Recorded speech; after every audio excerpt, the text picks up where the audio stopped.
Back to you. That's how it's having fun. Last day, baby. Yeah. Last day of school. It's a great explanation. Great way to sum up this season. Have some Ryan, fun. walk off this section here. We'll be able to. Okay, Ron. Okay.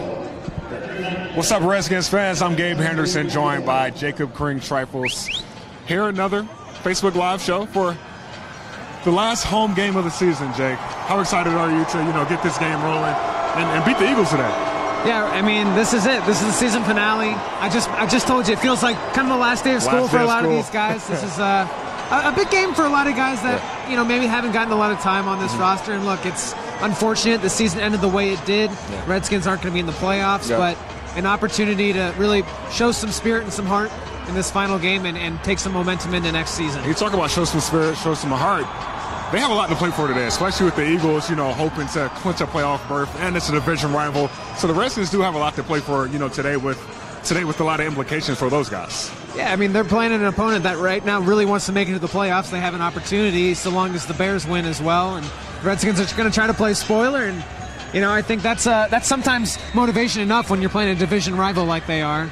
But you've also got, as I mentioned earlier, you got a lot of young guys who have been called up in recent weeks. Maybe this is their first time they get to put some real game film on for these coaches to really evaluate in this offseason. And a lot of guys playing in a contract year. This is their last opportunity before they have to make some serious decisions come February. So a big game for a lot of guys, regardless of the standings and where they finish the rest of the season. You talk about a lot of young guys, some inactives, which allowed some of these young guys to play. Some of the inactives on the roster, that's not playing today. Ryan Anderson, Tyne Secchi, J.P. Holtz, Vernon Davis, Matt Ioannidis. Those are some of the top guys that aren't playing.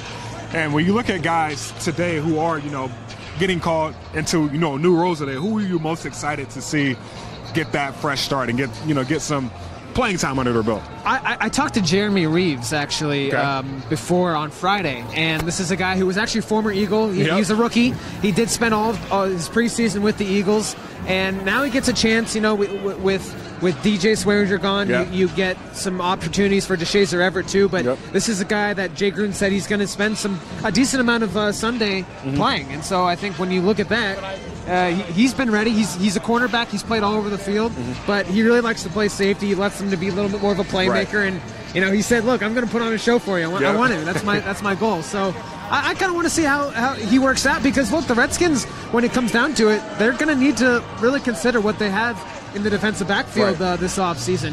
I mentioned DJ, but so they've got a kind of a rotating cast. You don't know where Clinton-Dix is going to go in the offseason.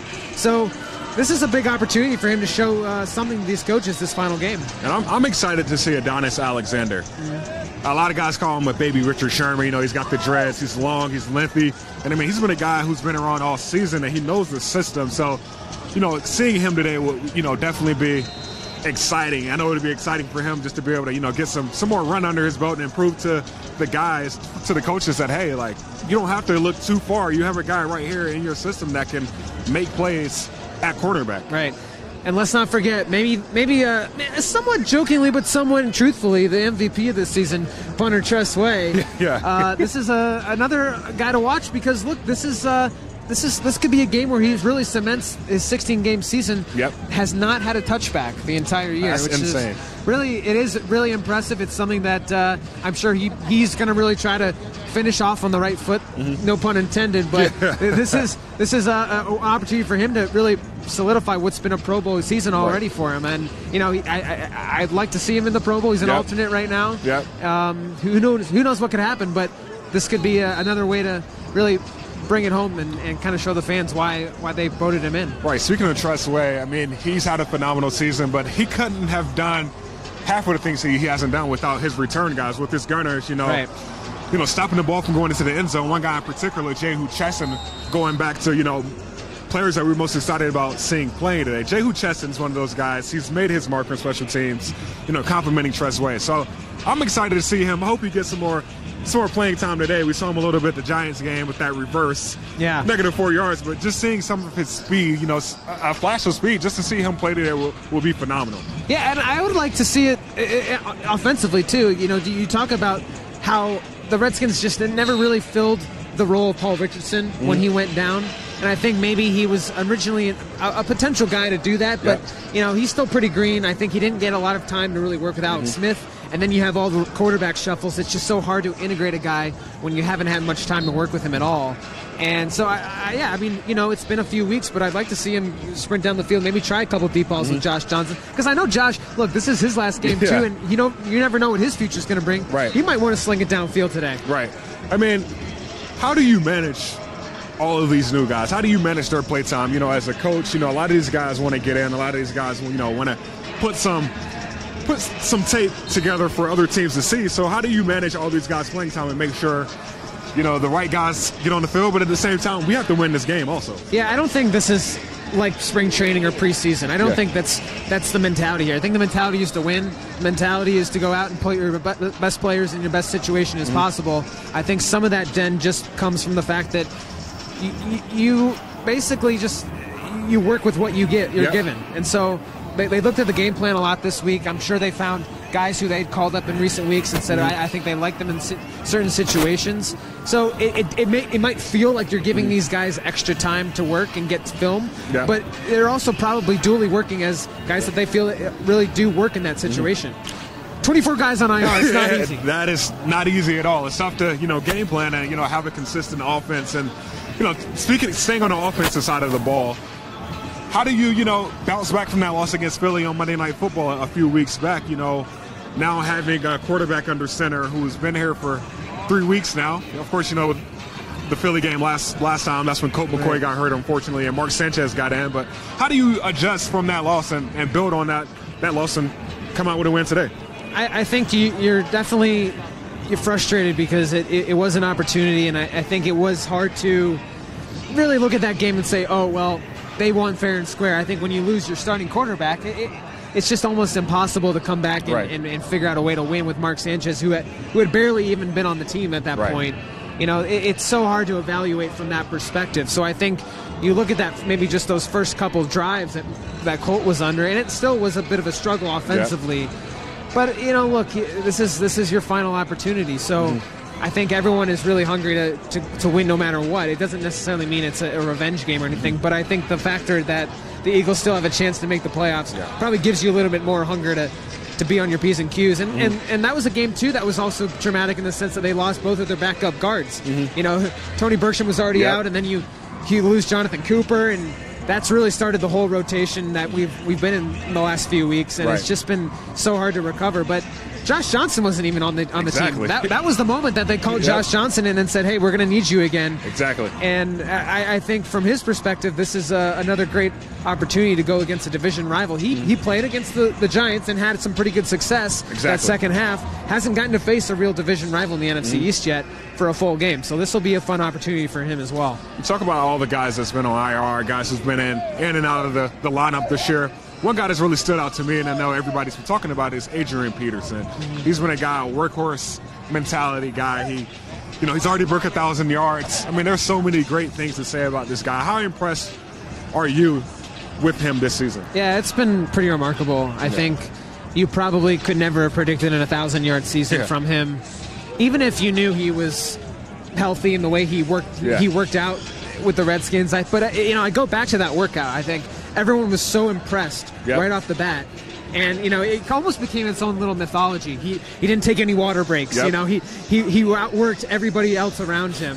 And for that moment, it was this small window into what he could bring to this team. And I think for the most part, there was a little bit of a leadership void. Not even even when Alex Smith was there, just offensively, there was never really somebody that could rally that voice, and really feel like they could be a leader for the running backs group. I think Chris Thompson took on that role, but being a third down back, you don't really necessarily have that. So what he was able to do, especially when Darius Geis went down, I think it's just really helped save a lot of this season. It gave this team a lot of hope, and I think even going into the offseason now, that's the big question is, do the Redskins decide to bring him back? I think the obvious answer is yes, I think he'd be great for them, but this is where having a great season can maybe do you some harm, because now there's a lot of teams that probably could use the leadership and the veteran status of Adrian Peterson in their locker room as well. And the athleticism and the remarkable skill set that AP has. I mean, he's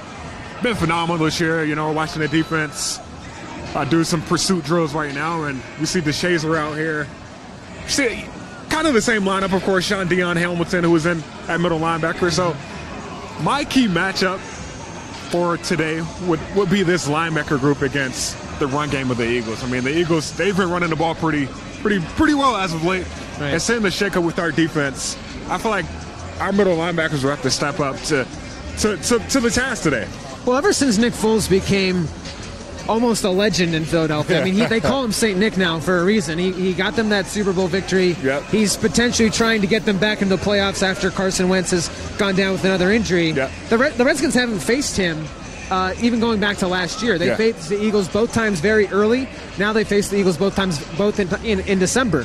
And this is the first time they'll face Nick Foles. I'm kind of interested to see how this pass rush will do against him. I think that's a pretty key matchup as well, because you look at what facing a Texans team last week that had a very good pass rush, J.J. Watt, Jadeveon Clowney. I mean, they got to him, but they were still able to fire off a lot of deep throws, and that's what Nick Foles does. He stays in the pocket, and he gets those passes off. You know, Carson Wentz is a little more mobile. He's able to escape. So this is a little bit different of a game plan, I'd say, for a lot of these guys. But, you know, we talked about Preston Smith, contract year. How does he come out and go for his opportunity? I think there's a lot of reasons to see how this will shake out, but when you lose Matt Ioannidis too, you have to find a way to make up for that loss. Yeah, I think the guys on the inside will have to step up also. I mean, John Allen, Deron Payne, but having a guy like Ryan Kerrigan on the outside to, you know, make up for, you know, some of the mistakes that the defense may make, that has been huge this year also. And I think it's been remarkable how healthy the defense has been this year, even though they've had their faults and some of their highs and lows this year. Right. Just the fact that they've been healthy this year has been, you know, has really stood out to me this year. So I'm excited to see those guys against, like you said, against Nick Foles and see how they perform. And I know the coaches, they're going to, you know, have a lot of evaluation today. And I know a lot of guys, like we talked about earlier, they're going to have to, you know, put a lot of good things on film day. So today, of course, you know, you got to get a win, but at the same time, it's a great film day for a lot of these guys. And I look back to last week, too, and I just think that was one of the more complete Redskins performances they've had since Alex Smith left. And that is, you know, something that I think really has been the formula for the Redskins that first half of the season was time of possession, you know, long, sustainable drives, and then giving that defense the rest so that when they do come out, they play lights out. And you lacked a sense of that urgency and that same opportunity that the defense had early on in that first half when Alex went down. There just wasn't the same vibe. I mean, the defense was going on the field a lot more. It just didn't feel like the same defense. The last couple weeks, even against Jacksonville, started to feel a little bit more like this is what the Redskins could have been the entire year had they maybe not lost some key parts on offense. And I think, you know, maybe another week of continuity with the offensive line for Josh Johnson, handing it off to AP, handing it off to Chris Thompson. I think maybe this offense starts to figure out some more things like they did against Tennessee. And, you know, you just hope an 11-minute drive is almost incredible to think about. I mean, it's almost the entire quarter. And that's what you do when you have a dangerous offense like the Eagles can have, is you keep them off the field. So that's going to be a big part of this game, I think, as well, is can they get those early first downs and get really first and second downs in much more, second and third downs, much more sustainable in short yardage situations. And I'm excited for this offense today, especially for this O-line. Having Tony Bergstrom back, you got Morgan Moses, Trent Williams, Roulier back. Having all four of those guys, you know, on that offensive line today, I feel like that would definitely help, you know, us stay in sustainable drives, like you just said, and put drives together. So having these guys back, you see Josh Johnson under center right now, it definitely helps, you know, AP, who trusts those guys. He's been playing with those guys a lot this year. So having those guys, having an O-line that you can trust is going to be really good for Adrian Peterson, which is all along better for our offense. Yeah. To wrap up, who's your player to watch today? My player to watch is Ha-Ha Clinton-Dix. He finally has a game where he's back there by himself. I don't think he has to think much. I mean, he's just playing freely. It's the last game of the season. I think he has a big game. I think he gets at least 1 or 2 interceptions today. That's a hot take, but I think he has a career day for the Redskins today. Well, the turnover margin, the difference in turnovers was a big part of that Redskins offense, Redskins first half of the season in their success.